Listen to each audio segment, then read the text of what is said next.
Testing, testing.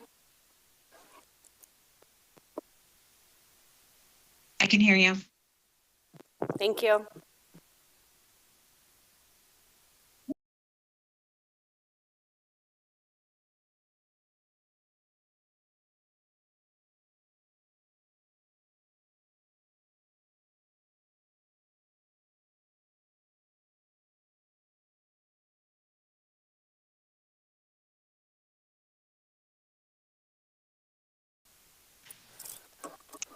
Sarah, can we test your microphone? Yes, can you hear me now? I can, thank you. Okay, perfect. Is camera off okay for the meeting? Yeah, that's fine. All right, thanks so much. Thanks.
Warren?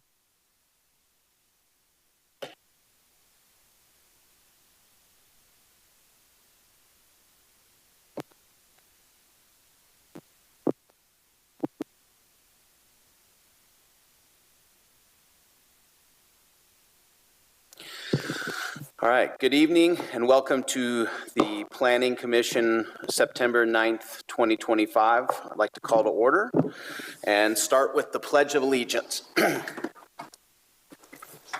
I pledge allegiance to the flag of the United States of America and to the republic for which it stands, one nation, under God, indivisible, with liberty and justice for all.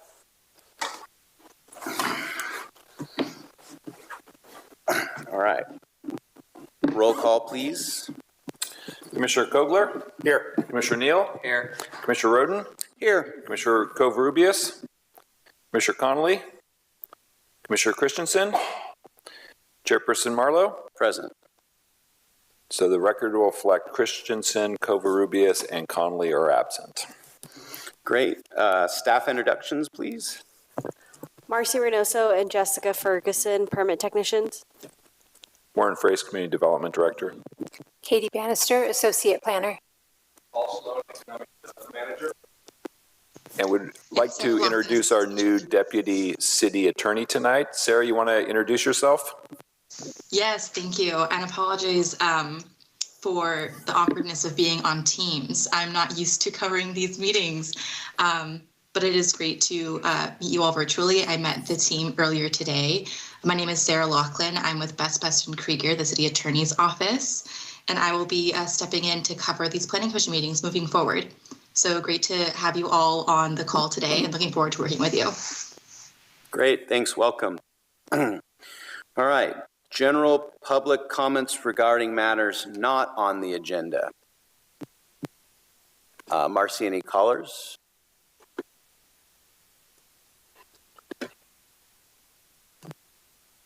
No callers.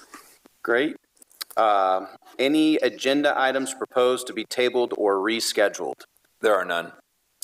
All right, moving on to public hearings. Item number 1, Peterbilt Sales and Service Center and Outfront Media Highway Oriented Sign. Is there a staff presentation?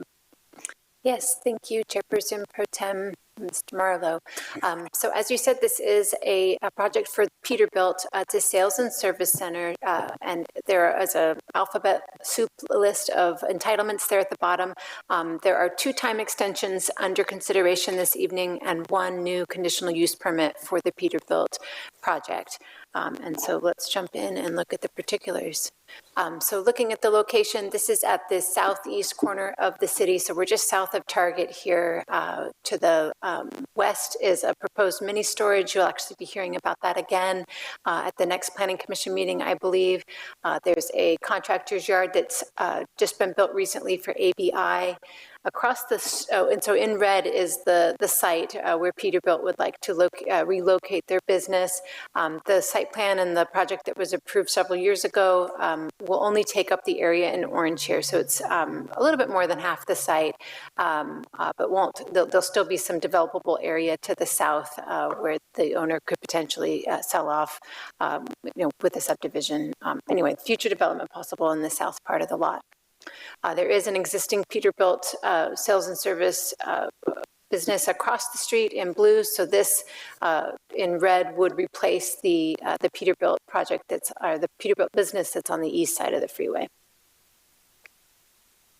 And I should have said this project is in the commercial highway zoning district. It does have a PD overlay. It is also now in the highway oriented sign overlay. So the council did approve the project back in 2023. It included a CEQA document, a mitigated negative declaration, a rezoning to include the highway-oriented sign overlay district. There was a development plan, and then 2 conditional use permits, one for Peterbilt for a highway-oriented sign, and then a second conditional use permit out front.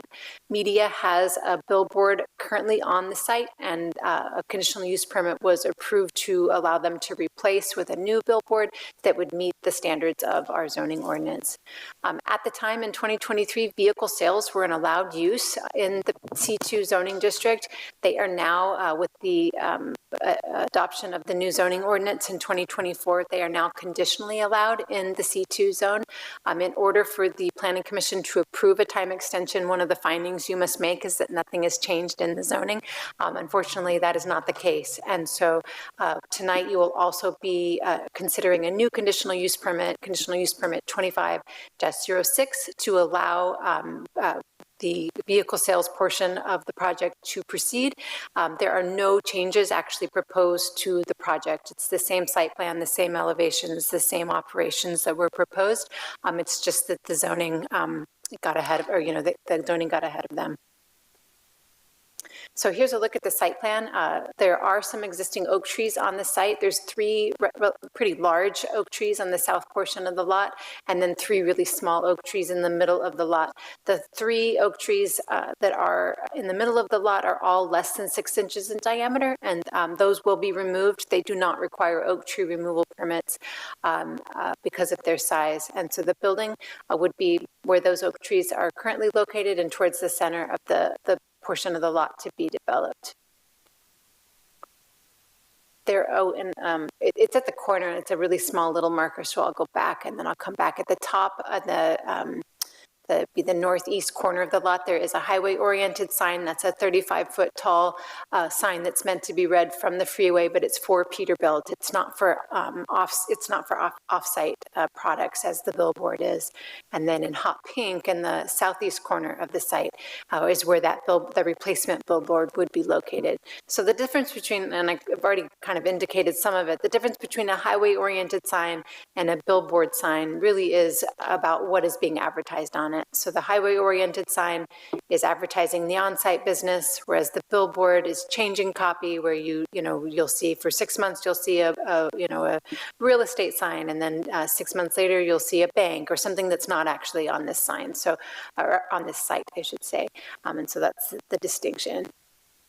As I've said before, the project would only use the northern 2/3 of the lot. So that yellow line is just showing that to the south of that yellow line, no changes are proposed.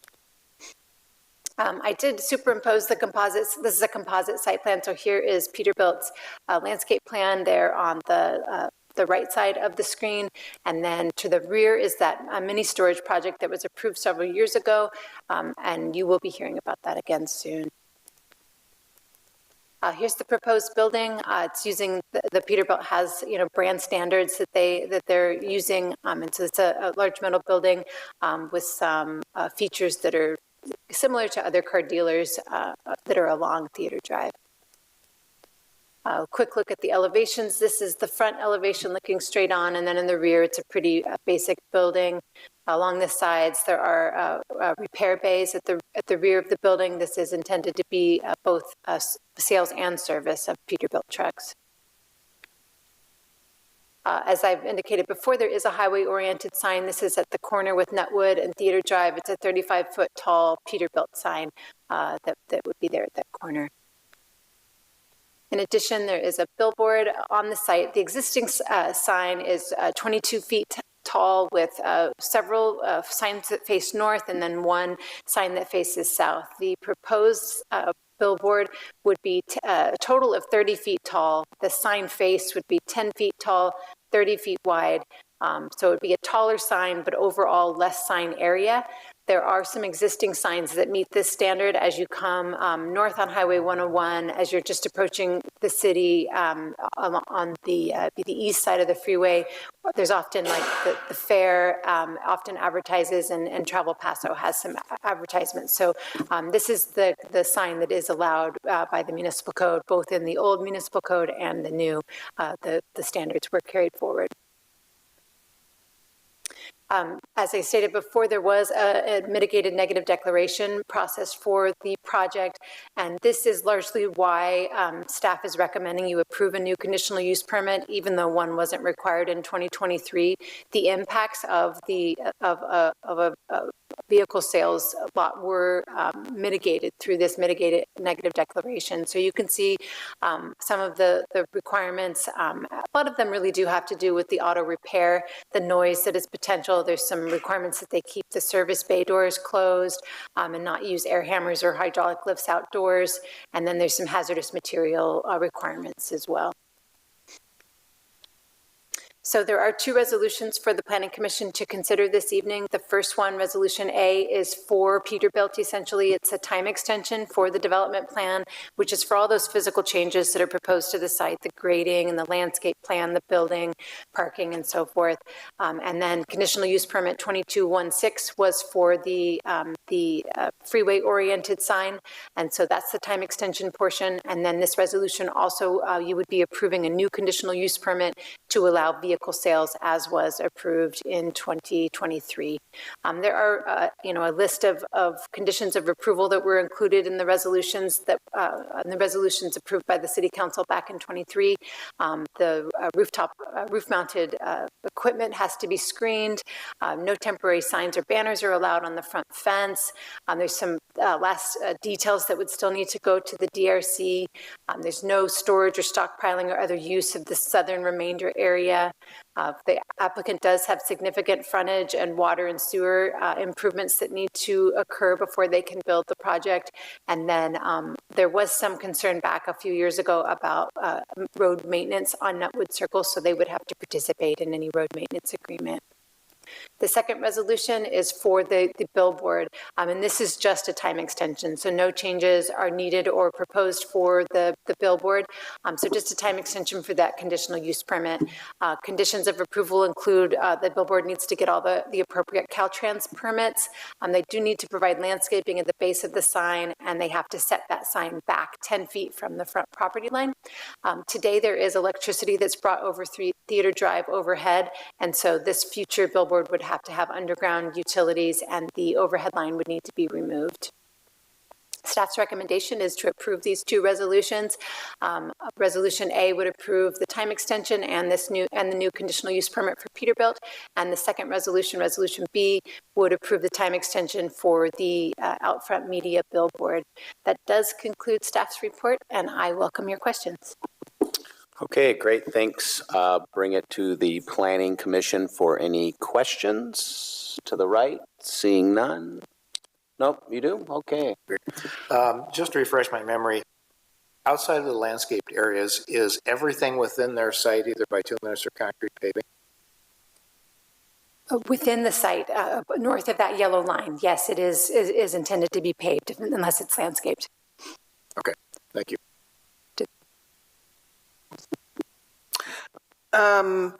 Yeah, I just want a little bit more clarification on the secondary sign that I think you referred to, that it changes with advertisements. Is that a digital sign? No, as those words were coming out of my mouth, I was hoping that wasn't how it sounded. No, you as you drive down the highway, you'll see a billboard. It'll be there for 2 months, 3 months. This is not a changing copy sign in that. Okay. So it's not lit. It's not. Okay. Thank you. Okay. Seeing no other questions, open it up for public comment. Seeing none, any callers?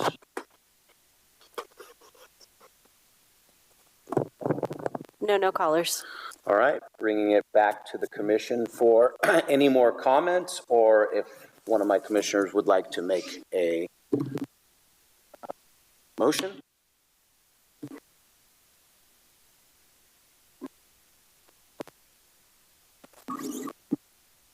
Commissioner Neal? I'd like to make a motion. Okay. I'd like to move approval of the conditional use permit 25-06 for vehicle sales and time extension 25-04 for development plan 22-02 and conditional use permit 22-16 for the Peterbilt Sales and Service Center. Okay. Second. Motion by Neal, second by Roden. Any comments? Commissioner comments? Roll call, please. Commissioner Neal? Aye. Commissioner Roden? Aye. Commissioner Kogler? Aye. Chairperson Marlowe? Aye. Resolution A passes 4-0. Okay, Commissioner Neal. I'd like to make a motion. All right. I'd like to move approval of the time extension 25-05 for conditional use permit 23-03 for an outfront media billboard. Second. Motion by Neal, second by Commissioner Roden. Roll call. Any additional comments? Roll call, please. Commissioner Neal? Aye. Commissioner Roden? Aye. Commissioner Kogler? Aye. Chairperson Marlowe? Aye. Motion for Resolution B passes 4-0. Great, thank you. Moving on to discussion items. Item number 1 is the spaceport update. Mr. Sloan.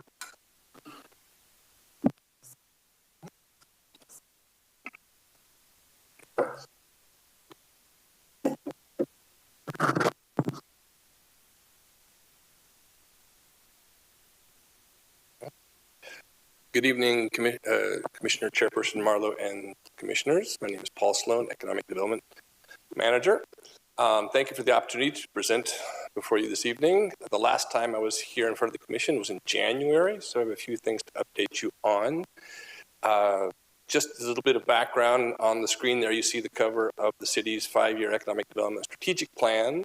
The images on the cover represent all the various elements that go into making up a local economy. We have tourism and ag, and retail, and a vibrant downtown. We have construction, both residential and commercial, airport, spaceport project, and of course, the very important quality of life for our local residents. The previous economic strategy was published in 2006, nearly 20 years ago. So it's definitely time for a fresh look. And to do that, we cast a wide net to stakeholders and local professionals in a broad range of professional categories for focus groups and one-on-ones. And we took all of that data, we condensed it down to 5 specific key initiatives and 75 specific action items to be completed over the course of 5 years. One of the 75 action items is the spaceport project that we're going to talk about tonight. As a quick side note, the city received the prestigious Award of Merit for its Economic Development Strategic Plan from the California Association for Local Economic Development. And a representative from CalEd came down from Sacramento and presented the award to Mayor Hammond in council chambers a couple of months ago. Quick refresher, today there are currently 14 commercial spaceports in the US. There were 12 when we started. 2 more have gotten their licenses in the process. This is the timeline along our parallel tracks of licensing for getting a spaceport license, as well as developing a tech corridor. We've worked with a number of partners, including Cal Poly and specialized consultants and engineers. We're about halfway through the process when the FAA informed us that before we could continue in the process of applying for the spaceport license, we would need to first have an updated airport master plan, which is supposed to be updated normally every 7 to 10 years, but ours had not been updated in 20. So that's why you see the little detour there on the timeline. So that's a costly and lengthy process. Cost about $500,000 to do. As you may have seen in the media, Congressman Pineda was able to secure funding to help fund that, over $500,000. And the process to update our airport master plan kicked off in March of this year. This is the timeline for updating the airport master plan. As you can see by the green arrow, we're sort of in the first half of phase 2. It's approximately 18-month process. As you can see, there's 11 different elements that go into the airport master plan, and the blue arrow shows the spaceport part of that is toward the end. So we will probably be getting to that sometime in the middle of next year, and the process will be likely completed in about a year from now. Part of the process includes public information workshops. We've had one so far. There will be others coming up. If anybody wants to just follow the project and see the documents as they are produced, they can go to prb.airportstudy.net, and they can see all the documents as they are produced going through this process. When I was here in January, I told you about the upcoming event in February, which was the Spaceport Conference, the city in partnership with Cal Poly, which was funded by a grant from the National Science Foundation. The event was held in February at the Allegretto Resort here in town, and the 2-day conference was very successful. We had participants from 7 states and 6 universities at the event. It was very, very well attended. One of the presenters at the conference was Dawn Aerospace, which is a market leader in the space plane sector for horizontal launch. There in the foreground in front of the crowd of folks, you see an example of their horizontal launch vehicle, space plane called the Aurora, which is about half the size of a Cessna 152, for those of you familiar with airplanes. The bottom 2 right images are just screen captures I took from some of the videos they have on their YouTube channel. So you can go look up Dawn Aerospace. They got lots of great pictures about their craft flying around. In April, Dawn Aerospace announced their collaboration with 3 top universities, US universities, in aerospace to fly student projects on their space plane down in New Zealand. And the 3 universities to see there was Arizona State University, Johns Hopkins Applied Physics Lab, and our own Cal Poly. About 8 weeks ago, is it working? Me again? There we go. About 8 weeks ago, the flights were all concluded and successfully down in New Zealand. The student projects were all shipped down there for them to fly. And of the 3, Cal Poly was the first, and that marked a great milestone because it was the first American university in this partnership with Dawn Aerospace, which is great. I'll come back to this in just a little bit later in the presentation. Senator Padilla, one of our 2 U.S. senators, put in an appropriation request for $1 million. And our senators can each put in 35 appropriation requests for a total of 70. Of the 70 potential appropriation requests between the 2 U.S. senators, the Senate Appropriations Committee approved 4 for California, and ours is one of the 4. And on the photo on the right, you see Justin Wellner, who is the Director of Government Affairs for Cal Poly. In the middle is our airport manager, Mr. Mark Skandalis, and on the right is Margaret Arashida from Senator Padilla's office, who came over to meet with us on the $1 million appropriation, and as well as tour the facilities, the airport, and our test site, et cetera. As you can see in the text there, it says funding will be used by the Paso Robles Spaceport Training and Research Center to invest in equipment to establish a state-of-the-art laboratory complex tied to the commercial space industry and feature educational programs, research facilities, and collaborative partnerships. As I understand it, there's still a couple steps to go, but we are 80% there to get the funding, which is really an awesome step forward. As background to this project, the reason we're working on it is to try and attract higher paying head of household jobs to the area. And one of the tenets of doing business attraction is having a place to attract businesses to, which was always a bit of a conundrum because we didn't have much of any existing space. However, that has changed very recently as the wine industry wrestles with the constriction that's going through right now, contraction. And so space has become available. In the upper left-hand corner is a 40,000 square foot warehouse that was built, purpose-built for wine storage. It's got an amazing climate control system for storing wine, and it is currently empty and available. Down in the middle, which these are buildings I'm sure you all are familiar with, seeing them on the Planning Commission, that's 86,000 square foot space with a ceiling height of 32 feet, which is amazing, and it is likewise completely empty and on the market. In the upper right-hand corner, just on Airport Road across from the airport, is a 10-acre parcel fully entitled for 157,000 square feet of industrial space.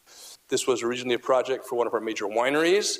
However, the building is not going to be built, and it is now on the market, and the brokers have reached out to us to see if we might be able to attract a tech company that might want to purchase that and build a facility. Around the airport, the green areas highlight a number of other areas for potential developments, most of which are bare land, but you're all familiar with the landing project off to the left, the old boys school project, which is a 140-acre project, including substantial 250,000 square feet of office space and 250,000 square feet of industrial maker space and warehouses, et cetera. So that's going to be an amazing big project out there. On the far east side, there's a green rectangle. That area right there, just at the border of the city limits that shares a fence line with the airport.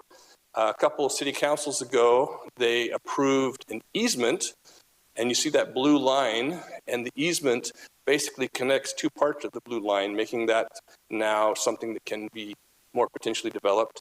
That rectangle, I believe, is about 70 acres that already is subdivided, so that becomes an area for potential development as well. On airport proper, Tartaglia Engineering has identified nearly 300 acres of land on the airport property the city owns for potential spaceport activity-related development as well. So there's lots of opportunity out there in the northeast quadrant of the city. The city is a member of the Global Spaceport Alliance, which is an organization which gives us a chance to interact with people from spaceports, not just in the US, but from all around the world. And they also have really great seminars. A recent one was the business case for spaceports, unlocking economic development opportunities. What many folks don't know or realize is that 90% of the economic impact from a spaceport has nothing to do with launch. It's research and development, it's design, it's testing, it's manufacturing, it's payload processing, those types of things. So that's why we're very interested, and on our side, we have opportunities for all of that, plus with the academic aspect of the partnership with Cal Poly, it really is a great opportunity for us to explore. On this webinar, they had representatives from several different spaceports, including Houston Spaceport in the upper right-hand corner there. And the Houston Spaceport is a spaceport that we've been told to sort of try to pattern ourselves afterwards. They are a general aviation airport, just like Paso Robles is a general aviation airport. They have private planes and private pilots based there, just like we have here. They have flight schools where you can learn flying and get a license, just like we have here. And they're also a spaceport for horizontal launch. So a spaceport license is a complement to what you already have. And it's not the only example. We have 197 planes, private planes based out of our airport. The Colorado Air and Spaceport has 500 planes. And so it's something that exists. Spaceports and airports can coexist quite easily. Another example, the Midland Spaceport, it's not a general aviation airport, it's an FAA Part 139 commercial airport or spaceport, airport and spaceport. And it has American, United, and Southwest all fly into Midland Spaceport. And they have currently 20 flights a day scheduled, and it's also a spaceport. So it's just showing how it's something that's a complement in addition to what you may already have as we work on these things. What's interesting about Houston in particular, They were the 10th spaceport in the U.S. They got their license in 2015, so 10 years ago. And in the 10 years since, they have generated $5 billion in economic impact, billion with a B. Granted, it's Houston, and they already have a huge aerospace industry down there, so it's sort of a given. But what is interesting is that the tech park at the Houston Spaceport, where that was generated, sits on 50 acres. So just some context, the San Luis Obispo Airport is 340 acres. The Paso Robles Airport is 1,300 acres. And anyone who drives out there or looks it up on Google Earth can see it's largely undeveloped, has potential for other development. So that's just indications of sort of the types of things we can work forward to doing. Coming up in January is their annual summit. It'll be held in Orlando. And the city will be attending along with Cal Poly as we did last year. The theme this year is spaceports, catalysts for economic growth. You can see there's a very strong theme between space and economic development. And next to last, about a week and a half ago, our city manager received an email from none other than NASA, and they asked if we might be available or open to having a call with them. And when NASA asks if you're available, the answer is yes. So I even asked them on the call, I said, is that even a thing? Do people ever say, no, we don't want to take a call from NASA? They said they just didn't want to presume. So we had a great call with several folks from NASA Ames Research Center, and they told us that they had been reading about what we're doing in Paso, our focus on research and our partnership with Cal Poly, et cetera. And they were interested just to discuss the opportunities for potential alignment going forward. So great call. The next steps is they're looking at their calendars. They're going to pick some dates to come and visit us here to tour the facilities, show them our test site, et cetera, and discuss ideas and opportunities. So that was kind of exciting for us. That just happened recently. And now, very lastly, going back to the Dawn Aerospace folks, about a week and a half ago, we received a bit of a surprise from them. And they told us that because of the partnership and collaboration with Cal Poly and flying their student project down in New Zealand, they have put together a whole PR campaign around press releases, some speaking engagements, and such. It all officially launches tomorrow, so you guys are getting a bit of a sneak peek. But they also put together a really cool little video. It's not very long at all. And basically, this was a surprise. We didn't know they were going to do this. But this is a little story that Don is telling about the partnership with Cal Poly that's going to go live for the rest of the world tomorrow morning. So with that, I would ask Ms. Gerfrace to press play.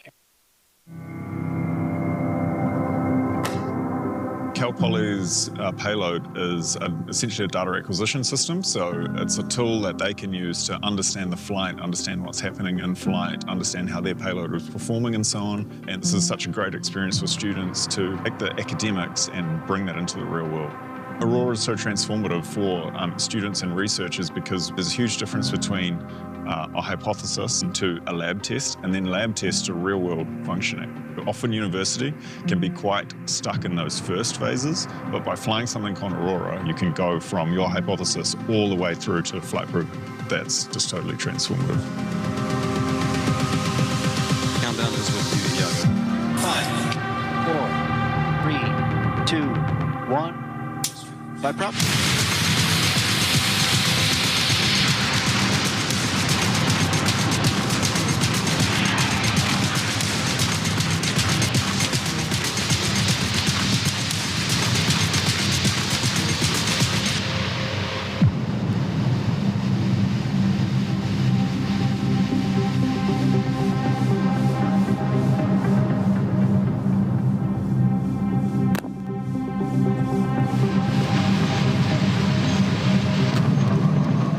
It's great to be able to fly payloads for students and help them learn about aerospace and understand how to really get something from the academic side of things and the theory to actually building it and flying it and actually making something work in the real world.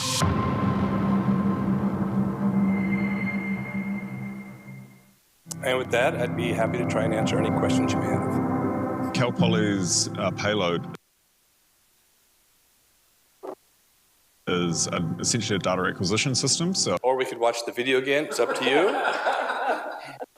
Thank you, Mr. Sloan. Did any of my commissioners have any questions?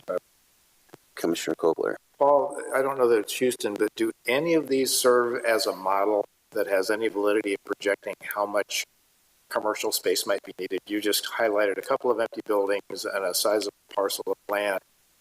Are you seeing that others ahead of us have taken down those kinds of square footages and more? Any way you can project land demand needs?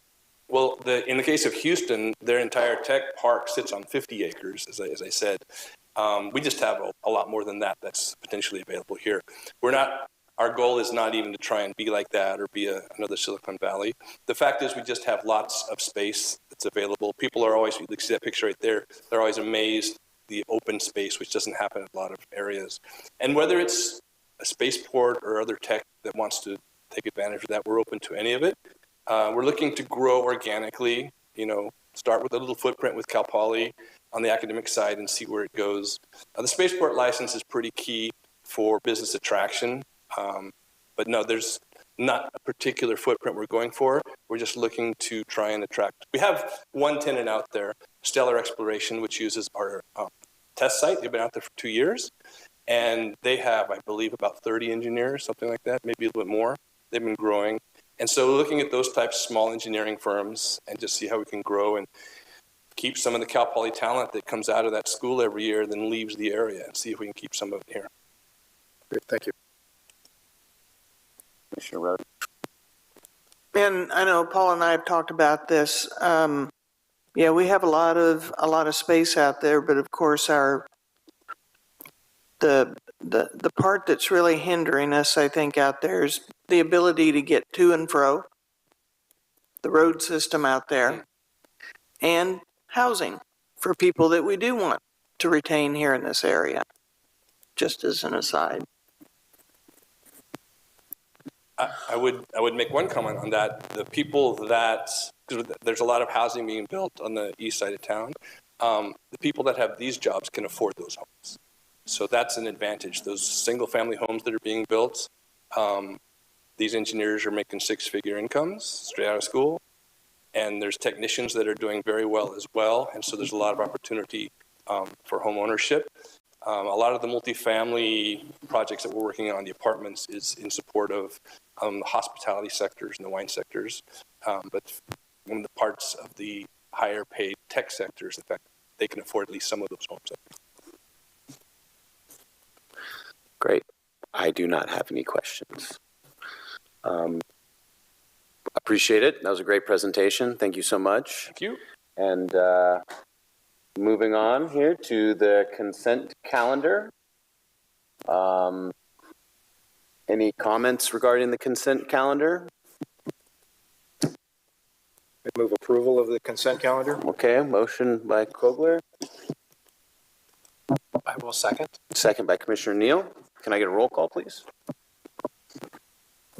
Commissioner Kogler. Aye. Commissioner Neal. Aye. Commissioner Roden. Aye. Chairperson Marlowe. Aye.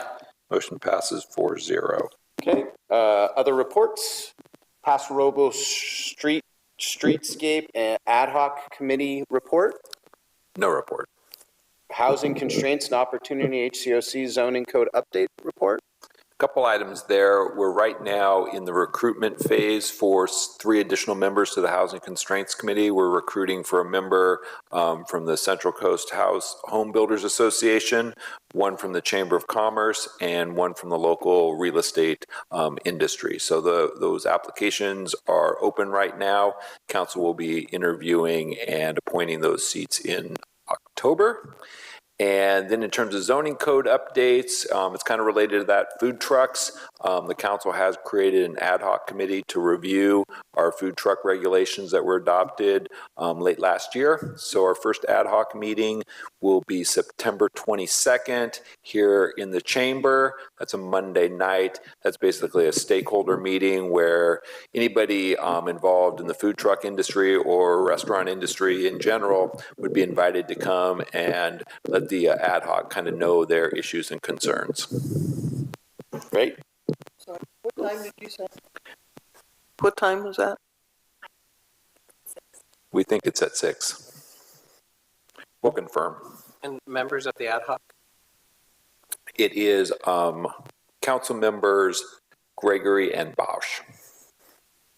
Great. Development review rotation schedule.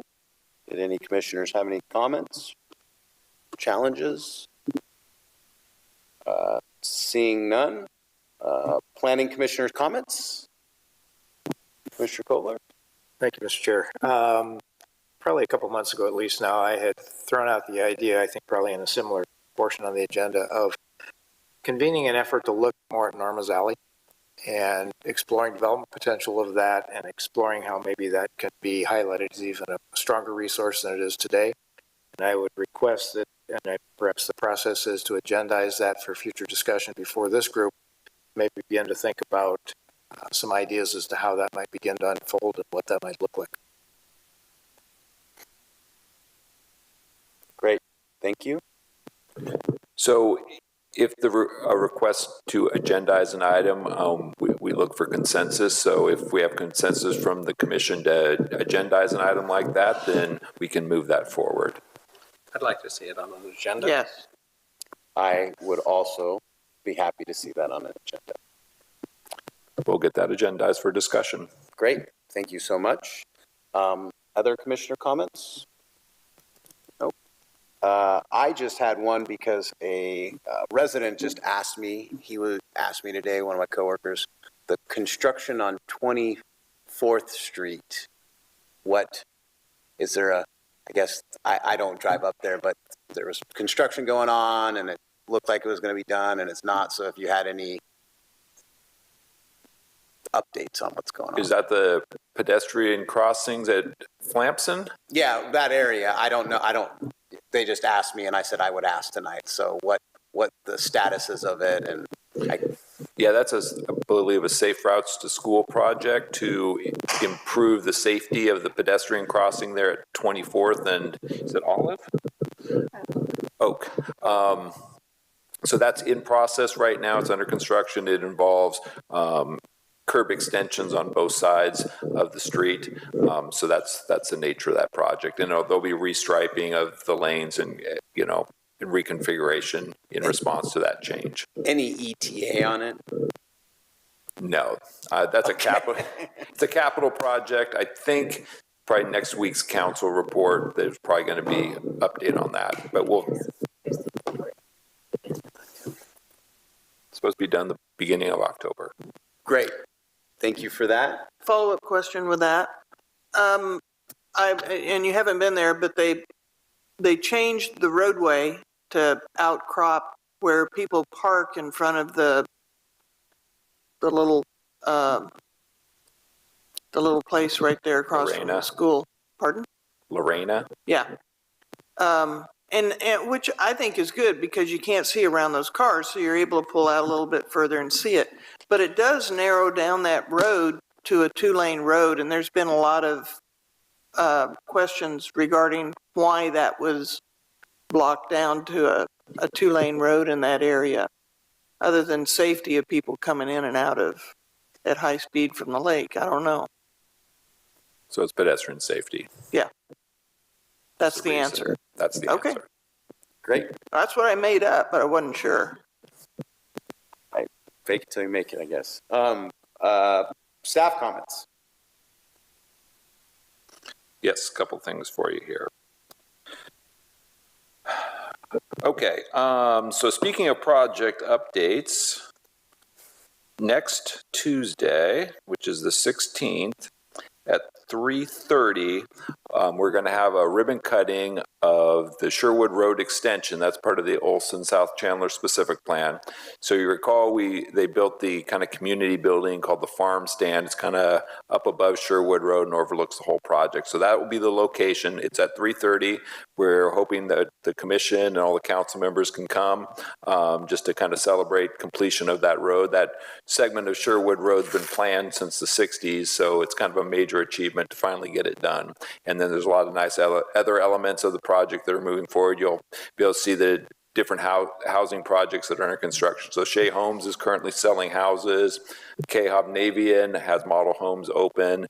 And then STG Spyglass has their first phase of the courtyard houses about ready to final as well. And then it looks like Trumark Homes is about to start model homes for kind of a small lot, single-family product, and then another STG phase will be another small lot product right next to that, planning area 9. So we should potentially have 5 merchant builders all under construction at the same time this, next year. Wow, great. So other things going on. Next Planning Commission meeting, looks like we'll probably have a small tentative map on there, a time extension, and then starting in October 14th, we're going to be moving to Centennial Park for meetings. So that will be a little bit of change, and that's part of our reorganization and remodel upstairs. Creston Auto Repair, 639 Creston Road. It's been on the commission agenda a number of times for consistency with our original entitlement. We are scheduled to bring that back. We have some other code enforcement issues on the property right now that have to be resolved before we bring it back to the Planning Commission. So we won't hit the original date that the commission had asked for just because of this other issue that needs to be resolved first, but we are working on both simultaneously. Boys School is moving forward. There's internal review drafts of the EIR and the development agreement. It looks like, potentially around the end of the year, this will be ready for some sort of public hearings. So I'd encourage you to dust off the EIR and start digging through that. And next week, City Council meeting, there's a couple items of interest for the Planning Commission. One is the recommendation from the Planning Commission ad hoc on the Niblick Bikeway design elements. So that redesign of the features of the bikeway along Niblick Road, that'll be considered by council next week. And then one of the developers at Olson, Trumark Homes, they want to do an all-electric track of houses. So they're requesting the council waive the requirement to put natural gas in the local streets there. So that'll be a discussion at the next council meeting. So that'll be kind of an interesting one to track as well. And I think that'll conclude staff's report. Great, thank you for that. Okay, well, I guess if I could get a motion for adjournment. Okay, all in favor? Aye. Okay. Thanks.